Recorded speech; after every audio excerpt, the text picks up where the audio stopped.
Bienvenidas damas, bienvenidos caballeros. Esta noche les tenemos 3 relatos que, como son tan diferentes el uno del otro, estamos seguros que nos encontramos con 3 miedos tan distintos en cada historia, que nos activan diferentes aspectos de nuestra persona.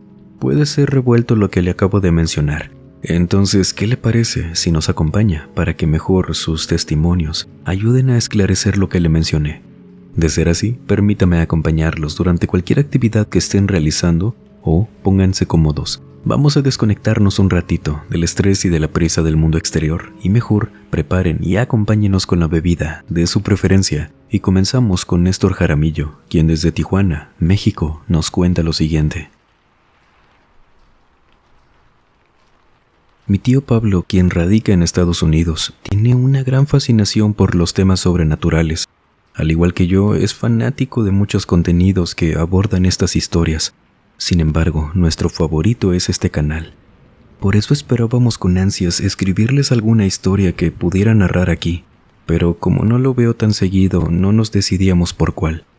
Afortunadamente, pudimos coincidir durante las fechas decembrinas, y fue cuando mi tío me dijo que ya sabía cuáles podíamos enviar. Y también servía que si alguien más había pasado por algo así, nos comentaran, porque me dijo que eso aún no lo entiende del todo. Esto le pasó cuando trabajó como mecánico en un taller que estaba en una carretera a las afueras de la ciudad, en una de las que salen hacia el norte de Phoenix, rumbo a Las Vegas, pero claro, no tan lejos. Y al menos esa ruta no era muy transitada, ya que no era la vía principal de camiones ni tráileres hacia Las Vegas o de regreso, sino que simplemente se trataba de un camino alterno, puro desierto por allá. Había cada ciertos kilómetros gasolineras, restaurantes y, como en el caso del trabajo de mi tío, talleres mecánicos.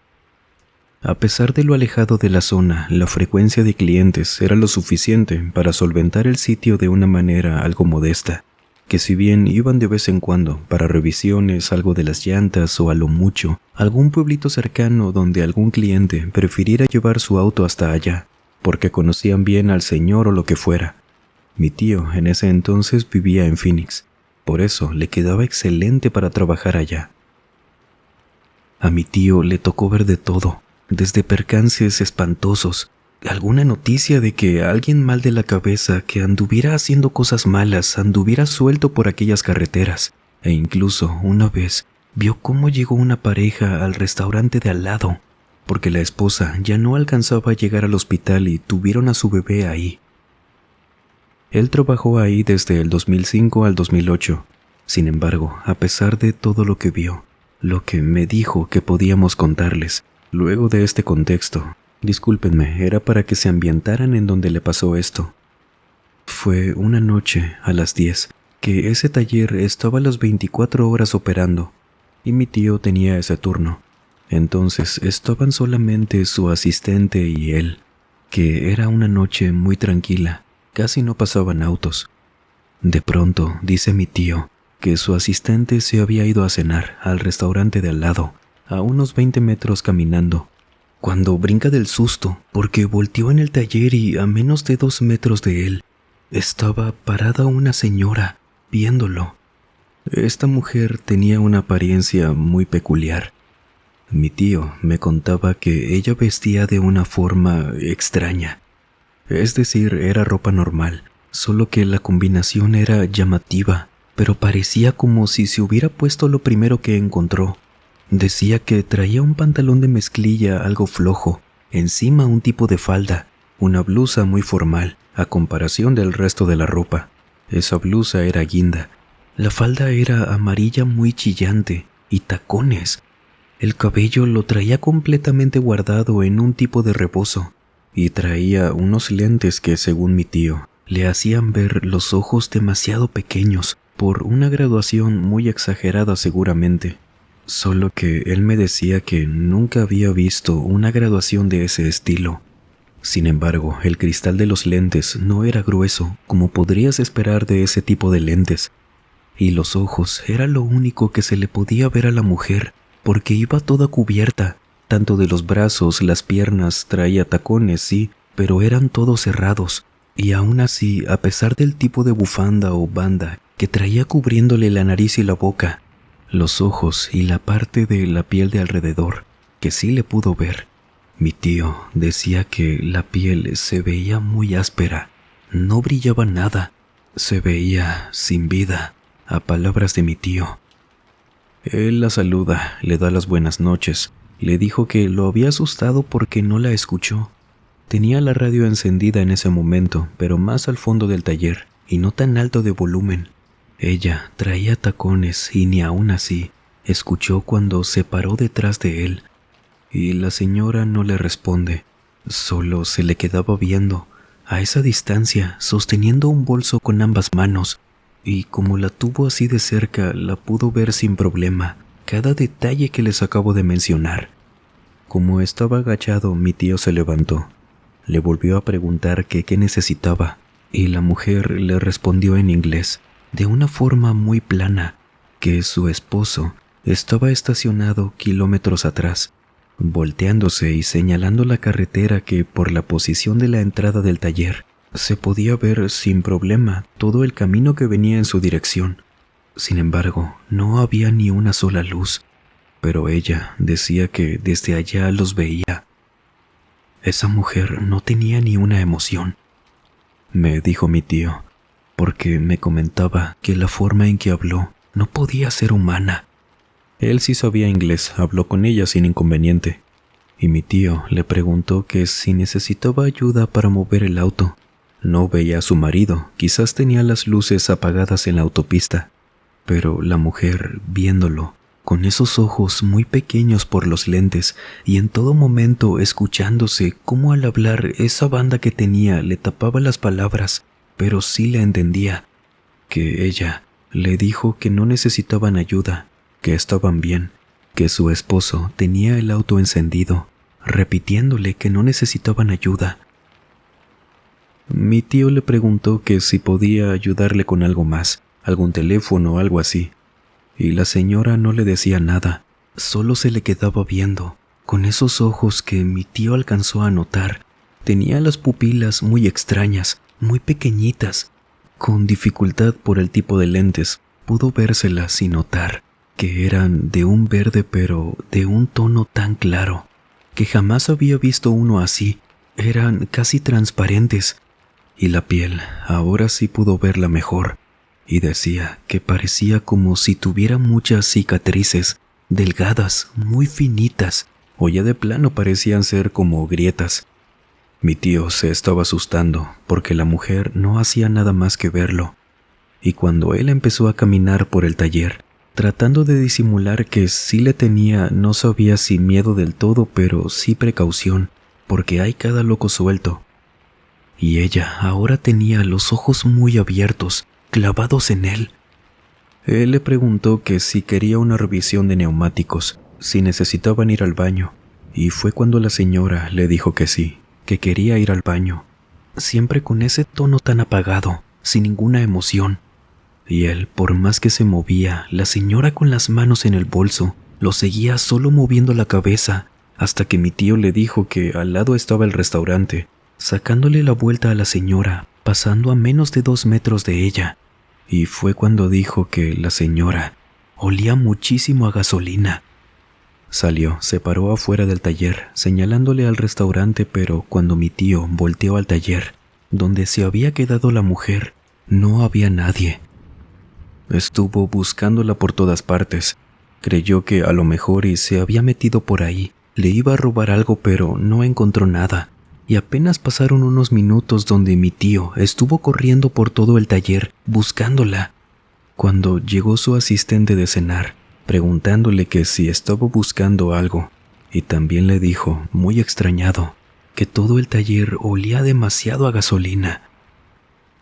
Mi tío ahí se calmó, no supo qué decirle, qué había pasado, y al darse cuenta que en realidad ya estaba completamente solo, que no había rastro de la mujer más que ese olor, que sí, los talleres a veces huelen a aceite, pero ya a gasolina. De esa manera que mi tío decía, era demasiado pesado el olor. Era evidencia de que aquella mujer había estado en el taller, solo que nunca supo para qué era. Le contó a su asistente, y por más que estuvieron al pendiente, pasaron los días, semanas, luego meses, y nunca los volvió a visitar aquella persona que mi tío asegura no era alguien vivo. Antes de continuar con el siguiente relato, por favor, damas y caballeros, coménteme con confianza si el volumen de estas entregas les parece adecuado. También si al momento de escucharlo con audífonos más que nada les parece cómodo el audio. Siempre estoy al pendiente para mejorar cualquier aspecto que me comenten. De antemano, muchísimas gracias.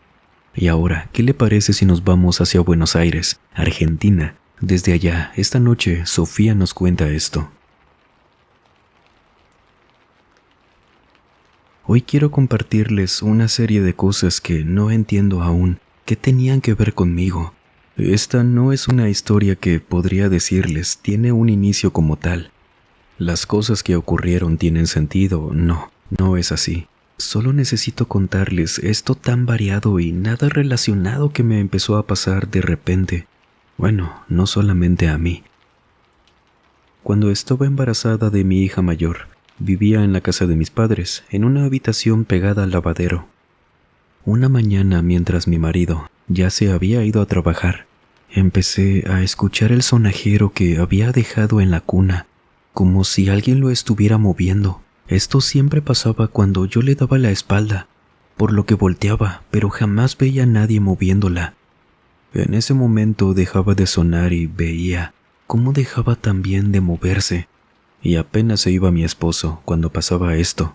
La habitación se ponía muy helada en cuestión de segundos. Esto siguió pasando por un buen tiempo, y no es que me acostumbrara, solo trataba de ya no darle la espalda al cunero. Transcurrió el tiempo, y cuando mi hija tenía 2 o 3 años, durante una pijamada con mis sobrinas, vi algo negro, como un humo espeso, con forma de una persona, pasando detrás de una de ellas, en una de las vueltas que tuve a su cuarto esa noche. Pensé que había sido mi imaginación, hasta que mi sobrina en ese momento me susurró: «Tía, ¿viste eso?». Yo no fui la única que lo vio, y le dije que había sido una sombra por algo que le inventé. Una noche mi marido y yo estábamos acostados a punto de dormir, cuando sentimos algo al pie de la cama. Ambos levantamos la mirada y vimos a una figura humana, completamente negra, como si fuera una sombra asomándose desde los pies de la cama. Le pudimos ver la cabeza, los hombros, y en cuanto reaccionamos, se metió debajo de la cama. Mi marido rápido se levantó, se asomó debajo de la cama y cuando se levantó, me dijo que no había nada. Ambos nos quedamos más que espantados esa noche. No sabíamos qué hacer. Las cosas después de eso podría decir que empeoraron. Hubo varias ocasiones que mi esposo me decía que si llegaba a pasar caminando, si estaba haciendo algo cerca del lavadero, veía a esa sombra parada en esa esquina. Y una mañana, después de no encontrar sus zapatos por varios minutos, que incluso me levantó para ayudarlo, porque de plano no estaban por ningún lado y ya se le había hecho tarde para su trabajo.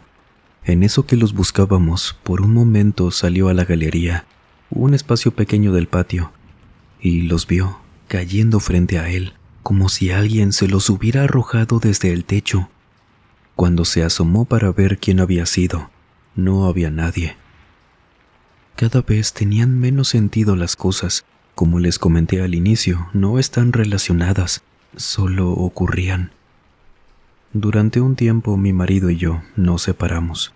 Me cambié de habitación y todo se detuvo por unas semanas, hasta que un día, mientras estaba subida a una silla guardando una caja, una pelota salió rodando desde abajo de la cama de mi hija y chocó contra la silla donde estaba yo.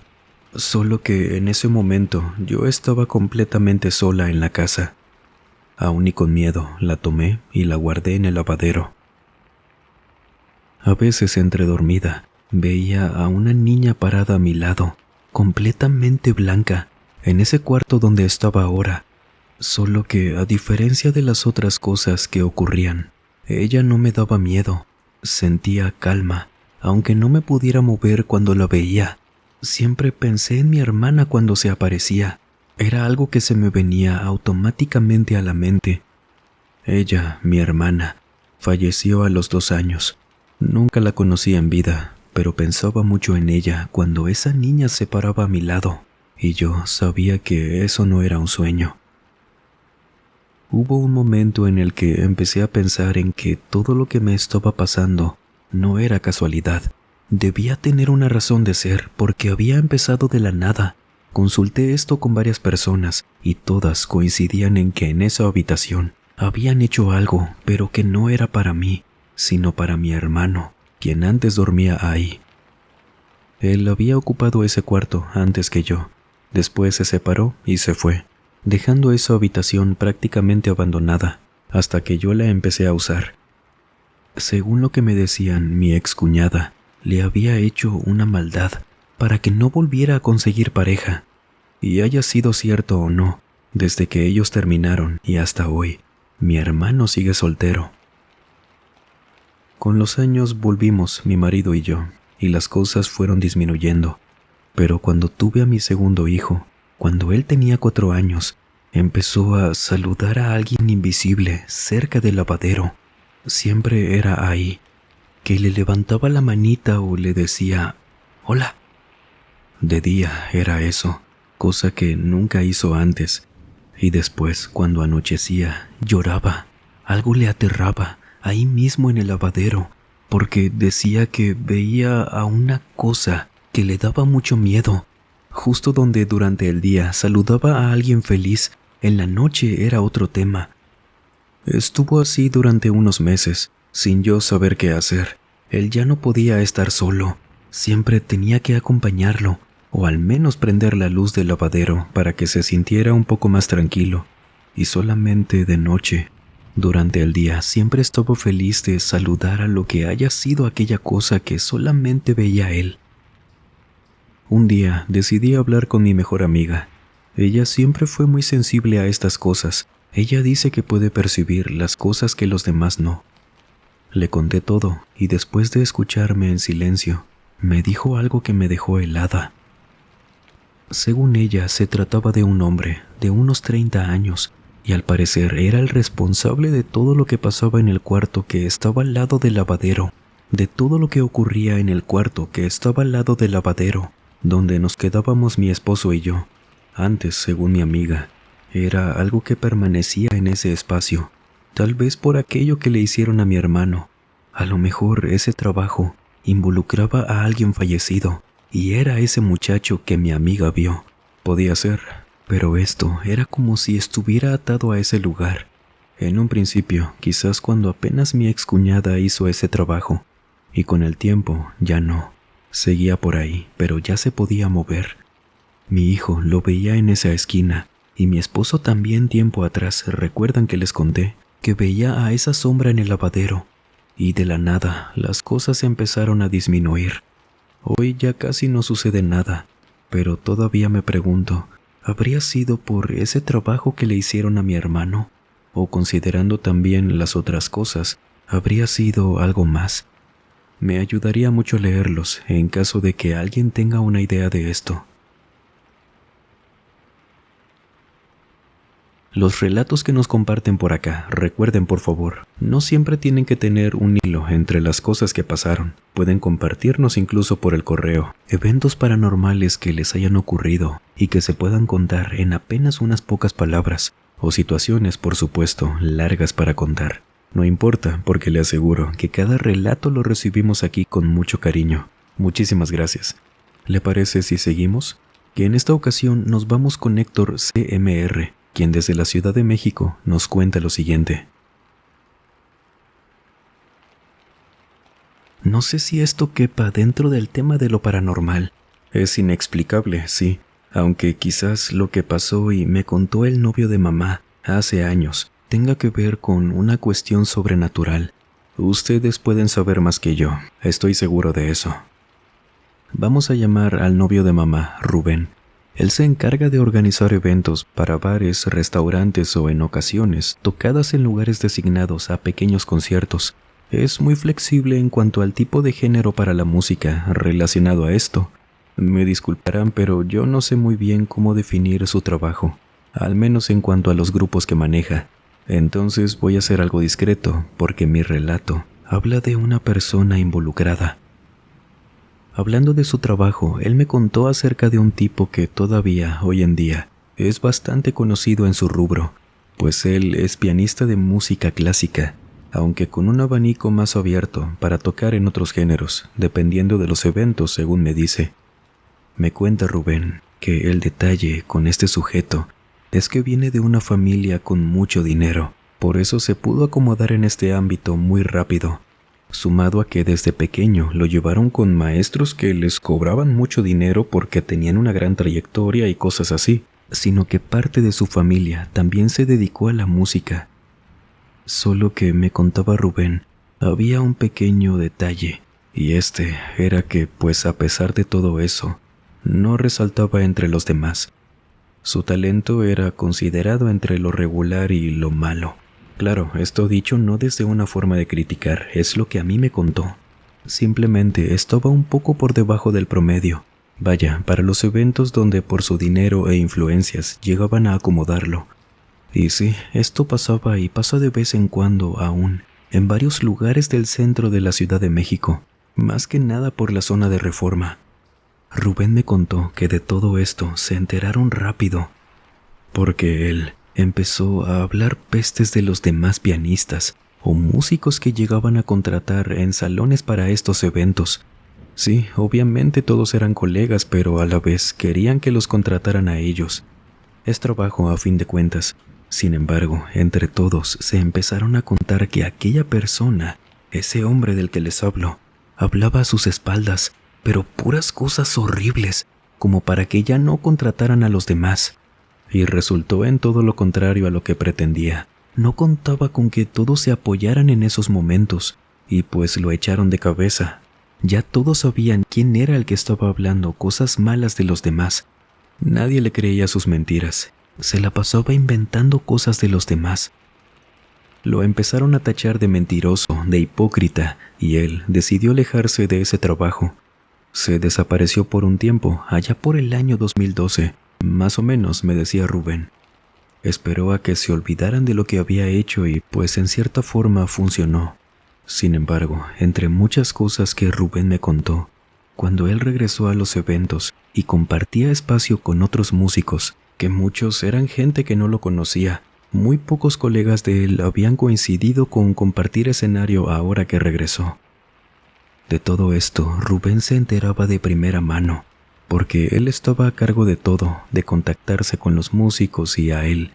Nunca lo contrató después de eso que hizo, pero la gente le contaba que luego de haber tocado la misma noche junto a él, salían de ahí más agotados que nada, demasiado cansados como para haber sido una noche a la que ellos siempre estuvieron acostumbrados. Sí, obviamente se cansaban, pero ahora, cuando él estaba presente, salían drenados. Había otros que a los días siguientes le contaban a Rubén que se enfermaban horrible de la garganta, del estómago luego de esa noche. Y hubo un compañero que se le acercó a Rubén a decirle que este muchacho, este hombre, todo el tiempo olía a animal sin vida, que cuando se le acercaba olía así a perfume, pero mezclado con ese olor a animal en ese estado. Y luego más compañeros empezaron a contarle ya no solamente de ese aspecto a Rubén, lo del cansancio extremo por eso, sino también lo de ese olor a animal. Era horrible, inexplicable completamente que ocurriera eso.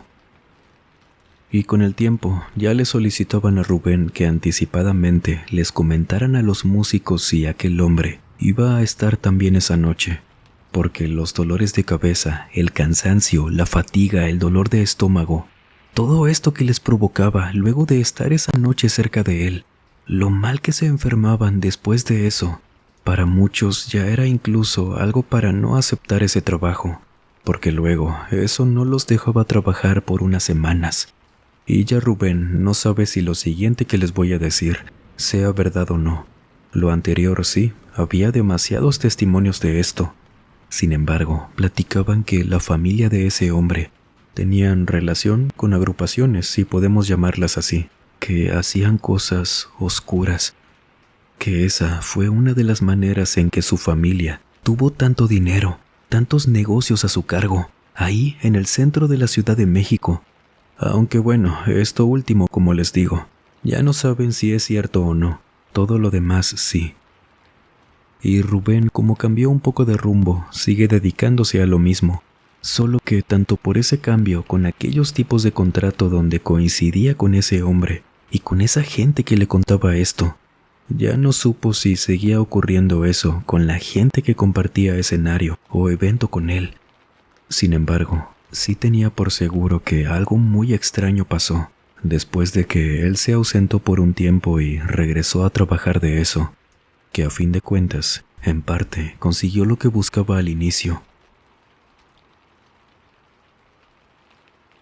Recuerde que cada una de las experiencias que contamos aquí no son para señalar a nadie, son relatos de cosas que nos pasan día con día, que nos enseñan las tantas caras que tienen los eventos que aún no nos podemos explicar, y que algunos parecieran que por más que pasen delante de nuestros ojos, jamás podrán tener una explicación. ¿O usted qué piensa? ¿Le ha tocado vivir alguna situación parecida?